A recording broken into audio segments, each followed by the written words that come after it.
Bien, je vous invite à prendre votre Bible et à regarder avec moi dans Ésaïe chapitre 16.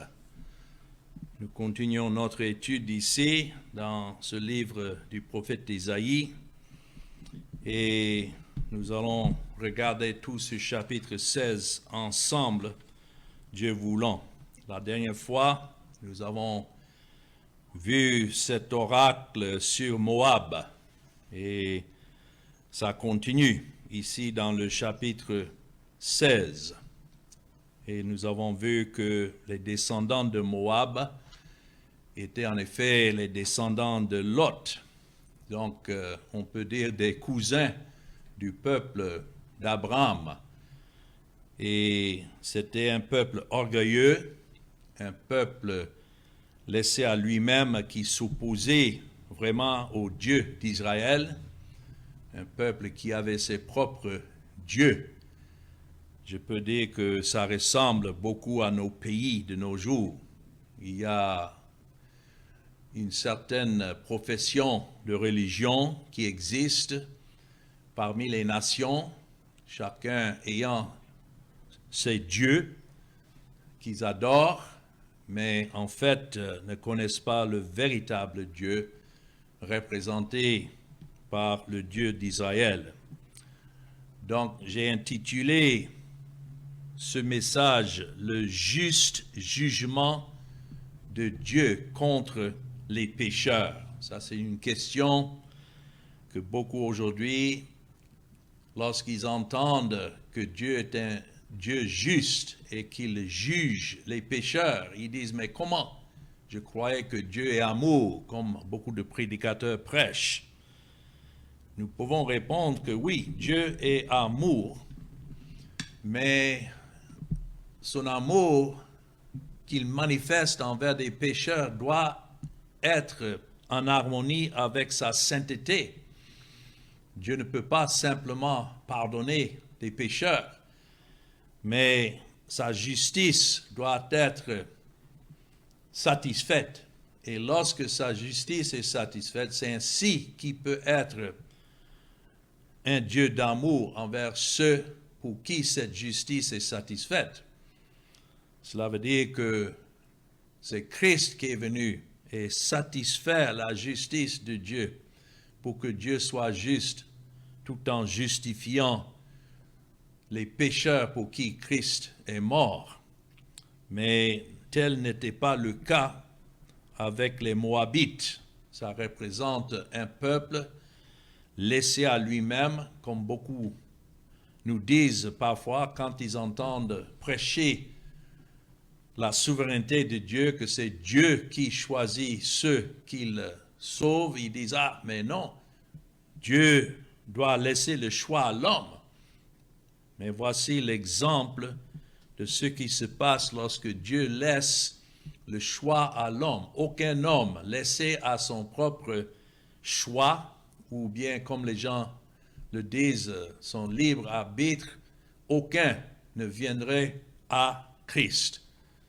Ça, c'est une manière sûre et certaine de condamner, de sceller le jugement d'un pécheur pour Dieu, de laisser les pécheurs à leur volonté. Donc, nous avons ici dans le chapitre 16 d'Ésaïe un exemple de cela. Et aucun pécheur qui est l'objet de la colère ou du jugement de Dieu ne peut se plaindre pour dire « Ah, mais non, ce n'est pas juste. » Donc, tout ce que Dieu fait est juste. Alors ici, nous continuons ce message, commencé dans le chapitre 15 contre Moab, et ça représente une image, un message de tous les pécheurs que Dieu laisse à eux-mêmes et condamne. Donc, voyons premièrement dans les versets 1 et 2 ce conseil qui est donné à Moab. C'est écrit « Envoyez les agneaux aux souverains du pays. Envoyez-les de Séla par le désert. Et envoyez où? À la montagne de la fille de Sion. tel un oiseau fugitif, tel une nichée effarouchée, telles seront les filles de Moab au passage de l'Arnon. Quand il dit ici dans le verset 1, envoyez les agneaux aux souverains du pays, voilà le message que Dieu est en train d'adresser au peuple de Moab qui avait leur lieu d'adoration. Mais Dieu est en train de leur dire non, désormais il faut envoyer vos agneaux, comme c'est écrit là, à la montagne de la fille de Sion. Qu'est-ce qui était sur cette montagne? C'était le temple. Et c'était là où Dieu a ordonné à ce que non seulement les enfants d'Israël, mais toutes les nations, pour adorer Dieu, devaient venir là, à Jérusalem, comme l'appel est donné de venir à Christ. Et à Christ crucifié, c'est là le seul espoir, la seule espérance pour des pécheurs, quelle que soit leur origine. Donc le message est toujours le même, quel que soit l'aveuglement des pécheurs, le message est toujours de venir avec le sacrifice à la montagne où Dieu a ordonné à ce que son nom soit exalté. Et là, ça représente l'œuvre de Christ, de venir à Christ. Et notons, c'est donné comme un mandat, ce n'est pas une invitation. Les gens aiment souvent parler que Dieu invite des pécheurs à venir à Christ. Non, c'est un commandement. Et c'est lancé à tous les êtres humains, quel que soit leur pays, de venir là où Dieu a ordonné à ce que son nom soit exalté, c'est-à-dire le Seigneur Jésus-Christ. La montagne représente l'œuvre de Christ et il s'adresse ici à Moab comme à un oiseau fugitif. Cela veut dire un oiseau qui tombe de son nid. Et donc, Ésaïe brosse ici un tableau puissant de l'état d'impuissance et de confusion de Moab. C'est comme un oiseau qui est tombé de son nid et qui ne peut rien faire sous la main souveraine de Dieu et son jugement qu'il est en train d'annoncer contre Moab. Moab se vantait d'être fort, mais Dieu les compare ici à un oiseau errant jeté hors du nid, et que leur seul recours, c'était de se soumettre à nouveau à Jérusalem et à son roi. Ici, le passage de l'Arnon représente un fleuve et qu'ils devaient traverser maintenant pour venir et se réfugier à Jérusalem. Et pourtant, à cause de leur orgueil, depuis le départ, ils étaient contre Jérusalem, contre le peuple d'Israël et contre le Dieu d'Israël, comme beaucoup aujourd'hui qui vivent leur vie, mais qui sont rebelles contre Dieu et son roi, le Seigneur Jésus-Christ. Alors voilà le message que nous voyons annoncé ici, comme un oiseau errant jeté hors du nid, confus, faible et vulnérable. C'est comme ça des pécheurs qui sont laissés à eux-mêmes sous le jugement de Dieu. Maintenant, dans le verset 3, encore nous voyons ce conseil qui est donné à Moab. Et ici, c'est la parole d'Ésaïe qu'il adresse non à Moab, mais à Juda. Il dit, donne conseil, fais justice, couvre-nous en plein midi de ton ombre comme de la nuit, cache ceux que l'on poursuit, ne trahis pas les fugitifs. Ici, Ésaïe est en train d'adresser, comme il a dit à Moab, de se réfugier à Jérusalem et d'apporter leur offrande là, en même temps, il est en train de dire au roi d'Israël, à l'époque, de ne pas traiter de mal ceux qui viennent. Parce que certainement, s'il y en a qui venaient pour échapper le jugement de Dieu contre Moab, c'est Dieu qui les a attirés. C'est la seule raison quelqu'un vient à Christ, c'est parce que c'est Dieu qui l'attire. Et nous avons déjà l'exemple de Ruth, qui était de Moab, que Dieu a fait venir à Bethléem, où se trouvait Boaz. Et c'est Boaz qui l'a reçu, qui est devenu alors son rédempteur. Donc l'exemple ici, c'est pour Israël de ne pas rejeter ceux de Moab que Dieu pouvait attirer. Et nous ne savons pas dans l'histoire, nous savons que Dieu, en fin de compte, a fait venir son jugement sur Moab, mais il y avait certainement des fugitifs. Le reste, ceux qui étaient des objets de la grâce de Dieu, que pour se réfugier, sont venus maintenant se cacher. Et ici, la parole que Dieu donne à Jérusalem et au roi, c'est que Juda cache les rescapés de Moab. Alors nous voyons ici les grandes miséricordes que Dieu ordonne envers même ces pécheurs qui cherchaient à fuir Moab. On pouvait peut-être se demander, mais pourquoi cette tendresse envers ce peuple de Moab? Il faut se rappeler que David lui-même avait un lien avec le peuple de Moab, parce que quand Ruth est sortie de Moab et s'est mariée à Boaz, Boaz, en effet, est devenu le grand-père de David.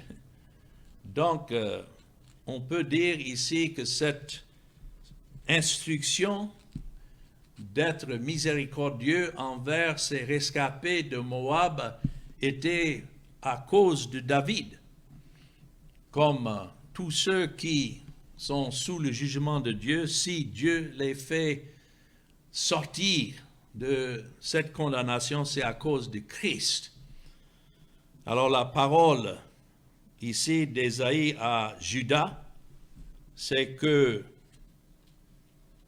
le roi de Juda soit miséricordieux, pas envers tous, mais envers ceux qui devaient s'évader du pays de Moab lorsque Dieu susciterait le roi d'Assyrie contre ce pays. Il leur dit en effet de ne pas trahir celui qui s'évade. Et voilà un bon message aussi pour nous, parce que nous prêchons l'Évangile et nous prêchons ce message à un peuple endurci. Et il se peut que le Seigneur fasse venir pour écouter ce message quelqu'un peut-être d'une tribu ou d'une race qui autrefois était l'ennemi de la race que nous représentons. Nous sommes tous divisés par différentes races, mais nous ne devons pas laisser nos cœurs être endurcis envers qui que ce soit que le Seigneur lui-même attire. C'est pourquoi dans le Nouveau Testament, il y avait cette division et ces problèmes entre les Juifs et les Grecs, parce que les deux ne s'entendaient pas. Mais Paul, comme il a dit, si Christ est mort pour un Grec comme pour un Juif, nous ne devons pas refuser qui que ce soit. Et si quelqu'un fuit pour se réfugier parmi le peuple de Dieu, c'est-à-dire là où Christ est adoré et ceux pour qui Christ a payé la dette, donc nous ne devons jamais les trahir, nous ne devons jamais les refouler. Voilà le message que Dieu donne à travers Isaïe. Maintenant, voyons les versets 4 et 5, parce que c'est écrit « Laissez séjourner chez toi les exilés de Moab ». Voilà le message. S'il y en a qui sortent de leur pays pour faire ce que Dieu ordonne dans le premier verset, de venir avec leur agneau pour se réfugier là, sur cette montagne où le temple était établi pour de tels pécheurs, donc de ne pas les refuser. Laisse séjourner chez toi les exilés de Moab, soit pour eux un refuge contre le dévastateur. Ici, historiquement, le dévastateur, c'était le roi de la Syrie qui envahissait les différents pays, mais qu'à Jérusalem, parce que Dieu avait déjà promis préserver Jérusalem à ce temps. Et le temple ne devait pas être détruit jusqu'à quelques 150 ans plus tard, sous la domination de Nebuchadnezzar, les Babyloniens. Mais ici, lorsqu'Isaïe est en train de prophétiser, Babylone n'existait pas encore comme une puissance mondiale. C'était la Syrie. Et c'est Dieu qui était en train de susciter la Syrie, venir pour enlever les 10 tribus du nord et en même temps dévaster les pays à l'alentour comme Moab. Mais, comme nous savons dans la Bible, il y a toujours un reste selon l'élection de la grâce. C'est ça que nous voyons ici. Et c'est de ceux-là qu'Isaïe donne maintenant cette parole, de les laisser séjourner et d'être pour eux un refuge contre le dévastateur. Là où le peuple de Dieu se réunit et que Christ est exalté, c'est comme un refuge contre le dévastateur. Et Dieu a un peuple qu'il a choisi de toute nation, de toute race, et quelle que soit leur race, si Dieu les attire, nous ne devons pas les refouler, nous ne devons pas les refuser, car l'oppression cessera et la dévastation finira. Celui qui foule le pays disparaîtra. C'est Dieu qui est en train de dire que le temps de cette dévastation ne devait pas durer pour toujours, c'est pour un temps. Mais nous savons que Dieu souvent bouleverse des pays. Nous avons tous des réfugiés dans nos pays, et ceux-là viennent des pays qui ont été renversés, qui ont été troublés selon la souveraineté de Dieu, et donc les rescapés sont sortis.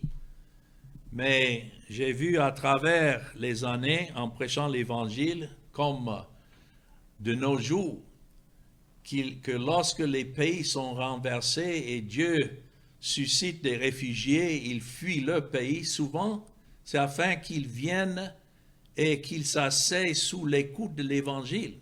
Je suis sûr que chacun de nous, peut-être nous connaissons des gens qui sont maintenant sous l'écoute de l'Évangile, qui étaient à l'époque dans des pays où, s'ils étaient restés là, ils ne seraient pas sous l'écoute de l'Évangile. Mais maintenant, Dieu, dans sa souveraineté, a tout fait pour qu'ils viennent. Mais tout cela est accompli selon ce qu'il ordonne.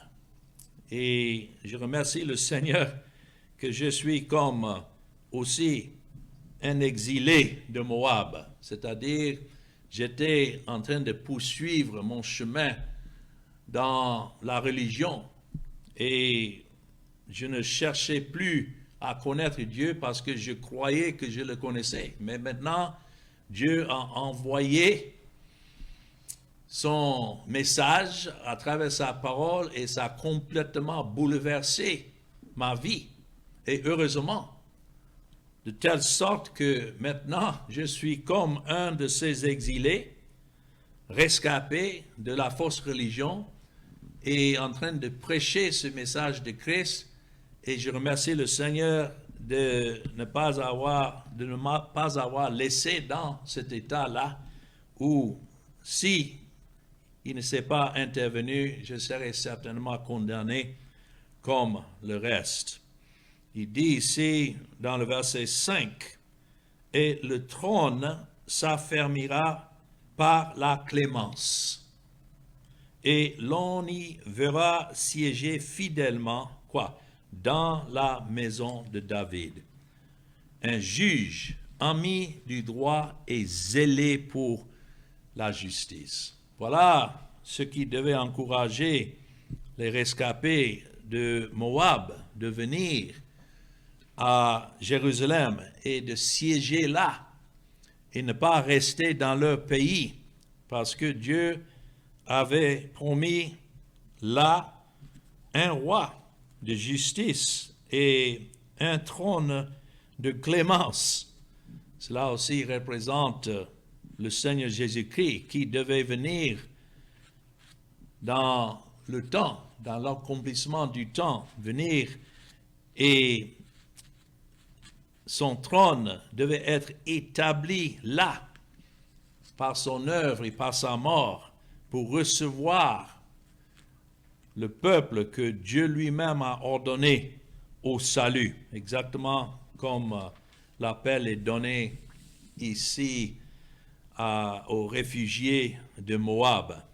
Il est appelé, et ça c'est une prophétie de Christ, un juge ami du droit et zélé pour la justice.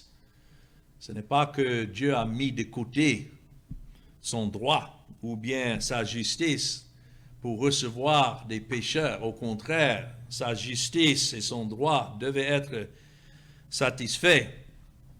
Mais c'est ce que Christ a fait en venant dans le monde, satisfaire la loi et la justice de Dieu pour que Dieu soit juste, pour justifier chacun qu'il a ordonné au salut. Alors nous voyons, même dans ce message de condamnation, il y a un message d'espoir. Et c'est comme ça que nous devons prêcher l'Évangile. Bien sûr, nous déclarons un Dieu juste et saint qui ne peut pas simplement regarder de côté pour pardonner les pécheurs. Sa justice doit être satisfaite. Mais le message, c'est de savoir qu'il a ce peuple. Il a un reste, comme ceux qui sont appelés ici de Moab, qui doivent venir à Christ. Parce que Christ, son trône, s'est affermi par la clémence. Il est un Dieu miséricordieux envers ce peuple que le Père lui a donné. Oh, quel merveilleux message nous avons à annoncer. Mais en cela, nous continuons dans notre chapitre Isaïe 16 et du verset 6 à 8.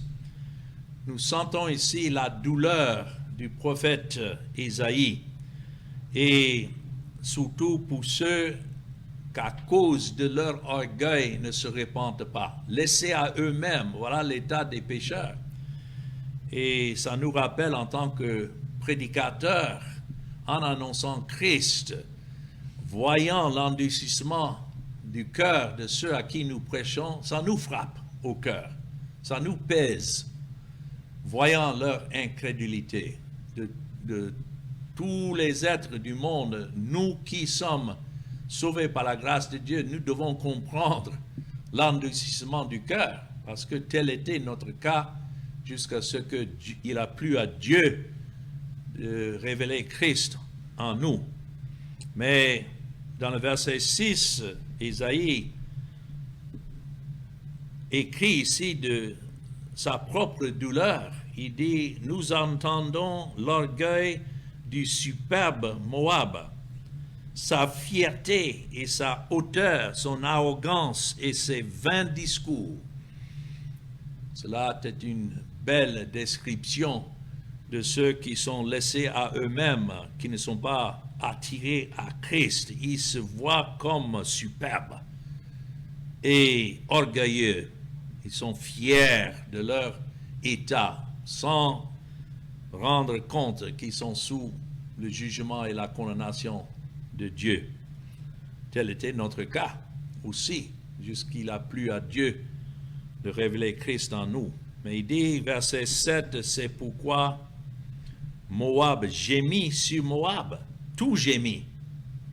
Cela veut dire que lorsque maintenant Dieu devait susciter ce jugement, c'est là que Moab commençait à rendre compte de son état. Et en regardant tout autour d'eux, chacun du pays gémissait et ne voyait que d'autres en train de gémir. Tel est le jugement de Dieu. Vous soupirez sur les ruines de Kir Hareset profondément abattues, car les campagnes de Hesbon languissent, les maîtres des nations ont brisé les ceps de la vigne de Sibma. Oui, s'étendait jusqu'à Jaïzer, qui errait dans le désert. Les rameaux se prolongeaient et allaient au-delà de la mer. Donc, nous voyons ici l'effet du jugement de Dieu lorsqu'il a commencé à susciter le roi d'Assyrie contre Moab. Jusque-là, Moab riait, se moquait d'Israël parce que Israël, les 10 tribus du nord étaient attaquées d'abord.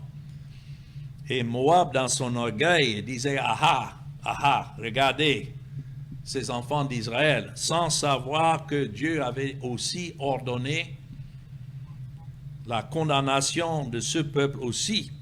Et c'est pourquoi Ésaïe dit dans le verset 6, « Nous avons entendu parler de l'orgueil de Moab. Voici le seul endroit où le péché de Moab est détaillé. » Et c'est significatif que le péché de Moab était quoi? L'orgueil. Parce qu'ils étaient une nation assez petite. Moab était une nation insignifiante. Et donc, on voit que même, quel que soit l'état d'un pécheur dans le monde, son problème, c'est l'orgueil. Les plus petits, nous savons, en apparence, peuvent être aussi fiers que les grands, même s'ils n'ont rien. Nous voyons ça parmi les plus pauvres des pauvres. Aucun n'échappe à l'orgueil parce que telle est la nature de notre cœur. Donc, comme la Syrie et Babylone, des grandes nations, Moab aussi était extrêmement fier de son origine. Donc, Ésaïe est en train d'empiler terme sur terme pour montrer que la petitesse relative de la nation ne pouvait pas faire à ce que cette petite nation s'échappe à l'orgueil. Voilà notre nature pécheresse qui est en chacun de nous. L'orgueil de Moab, cet orgueil est également mentionné dans la prophétie du jugement trouvée dans Jérémie chapitre 48. Si vous regardez là, Isaïe et Jérémie avaient un même message à annoncer. Isaïe devait annoncer ce message contre Israël et Moab lorsque les Assyriens étaient au pouvoir. Jérémie devait annoncer ce message contre Juda et Jérusalem quelques centaines d'années plus tard. Mais quelle que soit la manière que Dieu a ravagé le pays de Moab par les Assyriens des centaines d'années plus tôt, les voilà encore toujours dans leur orgueil, parce qu'ils n'étaient pas tout à fait anéantis. Et ici, dans Jérémie chapitre 48, nous voyons dans ce même chapitre, c'est comme si Jérémie se référait à la prophétie d'Ésaïe pour prononcer ces paroles contre Moab de son jour. C'est pourquoi ça commence là, sur Moab. Ainsi parle l'Éternel des armées, le Dieu d'Israël. Malheur à Nébo, car elle est ravagée. Kirjataïm est confuse, elle est prise. Et Misgab est confuse, elle est brisée. Donc, c'est-à-dire que, exactement comme l'armée des Assyriens, Dieu a ordonné à ce que des centaines d'années plus tard, Babylone soit suscité pour venir contre Jérusalem et le temple cette fois-ci, mais aussi en même temps ravager le peuple de Moab. Oh, combien est grande la condamnation à cause du jugement que nous méritons. Et nous voyons que la cause, comme pour Moab, c'est pareil pour chacun de nous. Si Dieu nous laisse à nous-mêmes, combien est grande cet orgueil qui existe en nous, de telle sorte que on ne se tournerait jamais à Dieu dans la repentance, jamais à Christ pour le salut, laissé à nous-mêmes. Je remercie le Seigneur qui ne m'a pas laissé à mon choix, mais qu'il a choisi, attiré et ainsi sauvé un pécheur tel que je suis. Et nous savons que tel était l'orgueil de Moab, que même si Moab avait été conseillé de chercher son refuge auprès du roi de Sion, nous voyons que c'est l'orgueil qui les empêchait, comme c'est le cas aujourd'hui pour des pécheurs. Ce n'est pas qu'ils ne voient pas clairement ce qui est écrit dans la parole de Dieu concernant Dieu et ses jugements, mais ils refusent de se tourner vers Christ, pensant que ce n'est pas aussi sérieux que cela. Et telle est leur condamnation. C'est Dieu qui les aveugle ainsi. Mais revenons ici dans Ésaïe chapitre 16 et voyons maintenant du verset 9 au verset 12. Nous voyons encore cette douleur du cœur d'Isaïe. C'est une prophétie difficile qu'il a annoncée, comme pour nous. Ce n'est pas facile de prêcher et annoncer le jugement des pécheurs en dehors de Christ. Vous voyez, le message de l'Évangile est comme une épée à double tranchant. Et c'est ainsi que nous avons à prêcher. Oui, d'un côté, c'est la grâce et la miséricorde de Dieu envers son peuple en Christ, mais de l'autre côté, c'est la condamnation pour tous ceux qui refusent de venir. C'est ainsi, Isaïe dit dans le verset 9, notons, eux-mêmes ne pouvaient pas pleurer de leur sort parce qu'ils étaient endurcis, mais ici, c'est Isaïe qui pleure. Verset 9, aussi je pleure sur la vigne de Sibma, comme sur Jaïzer, je vous arrose de mes larmes Hesbon et la Liélé. Ça, ce sont des villes qui étaient en prominence à ce jour-là et qui ne se voyaient pas comme dévastées, comme ça devait se passer un peu de temps. Il dit, car sur votre récolte et sur votre moisson est venu fondre un cri de guerre. La joie et l'allégresse ont disparu des campagnes. Dans les vignes, plus de chants, plus de réjouissance. Le vendangeur ne foule plus le vin dans les cuves. J'ai fait cesser les cris de Jolie.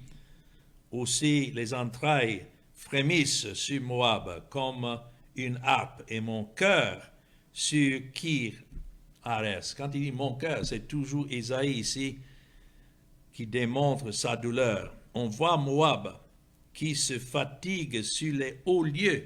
Les hauts lieux représentent leur lieu d'adoration. Et beaucoup cherchaient à aller dans ces lieux pour demander à leur Dieu de les sauvegarder, comme ceux qui étaient sur le mont Carmel avec Élie et les faux prophètes qui dansaient tout autour de leur autel, mais Dieu ne répondait pas. Voilà ceux-là qui continuent à poursuivre leur fausse voie. C'est comme beaucoup aujourd'hui, quand ils entendent parler du jugement de Dieu et parfois sont secoués, ce n'est pas à Christ qu'ils vont courir, laisser à eux-mêmes, non. Ils retournent dans leur lieu de culte où la fausse religion est prédominante et c'est là qu'ils cherchent leur refuge. Mais ça, c'est toujours la condamnation. C'est écrit, il entre dans son sanctuaire pour prier et quoi? Ne peut rien obtenir. Il n'y a pas d'autre refuge à part le Seigneur Jésus-Christ.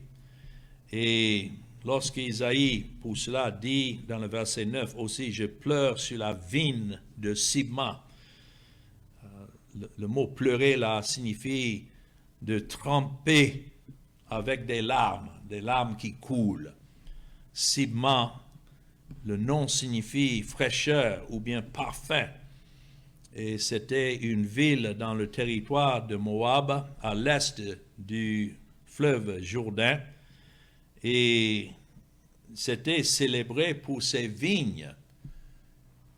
Et un lieu très fertile à l'époque. Pourtant, Dieu annonce ici que le jugement devait être prononcé sur Moab. Et pour cela, il pleurait son sort. Et quand on verra que Moab était fatigué sur les hauts lieux, et que c'est là que le jugement, la condamnation devait trouver ceux qui cherchaient leur refuge là. Nous pensons surtout à beaucoup aujourd'hui que semaine après semaine vont dans leur lieu de culte et sont fiers d'être là, pensant ainsi, à cause de leur profession de foi, avoir échappé la colère et le jugement de Dieu, combien ils sont aveugles de la même manière. Il n'y a qu'une seule manière d'échapper au jugement de Dieu et à sa colère, et ça c'est dans le Seigneur Jésus-Christ et dans son œuvre accomplie au Calvaire. C'est pourquoi Christ lui-même, exactement comme Isaïe, pleure ici sur l'état de Moab. Nous voyons notre Seigneur Jésus-Christ. Isaïe est une image, un type du Seigneur Jésus-Christ qui pleurait sur Jérusalem de son jour. Matthieu chapitre 23 et les versets 37 à 39. Je sais que certains ont des difficultés à peut-être prêcher ce passage, parce que pour eux, non, le salut est en Jésus-Christ et tout le reste sont condamnés, sans tenir compte, comme Ésaïe, du fardeau que Christ avait pour ce peuple. C'est écrit dans Matthieu 23 et le verset 37, parce que Christ avait déjà dit dans le verset 36, je vous le dis en vérité, tout cela retombera sur cette génération. Il était en train de préparer la génération de son jour à Jérusalem et de la désolation qui devait arriver en moins de 40 ans après qu'il est mort et monté au ciel, ressuscité et monté au ciel. Et dans Matthieu 24, tout ce chapitre est concernant la destruction de Jérusalem qui devait arriver à l'époque. Donc Christ, comme Isaïe, il devait annoncer le jugement sur Moab en moins de 3 ans.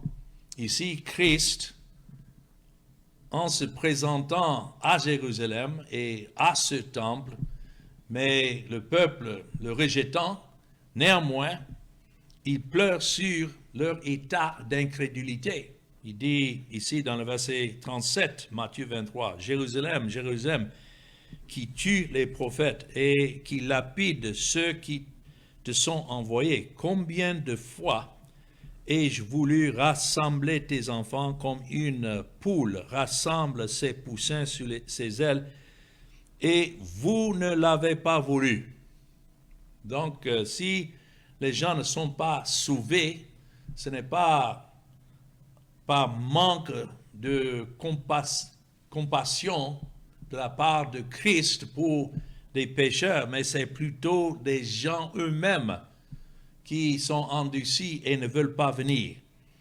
Et c'est pourquoi il dit, alors voici votre maison vous sera laissée déserte, car je vous le dis, vous ne me verrez plus désormais jusqu'à ce que vous disiez, béni soit celui qui vient au nom du Seigneur. Et cela s'est passé en petit temps après cela, lorsque Christ est entré à Jérusalem sur l'âne, et les foules criaient ce cri-là, béni soit celui qui vient au nom du Seigneur, mais c'était pour leur propre jugement.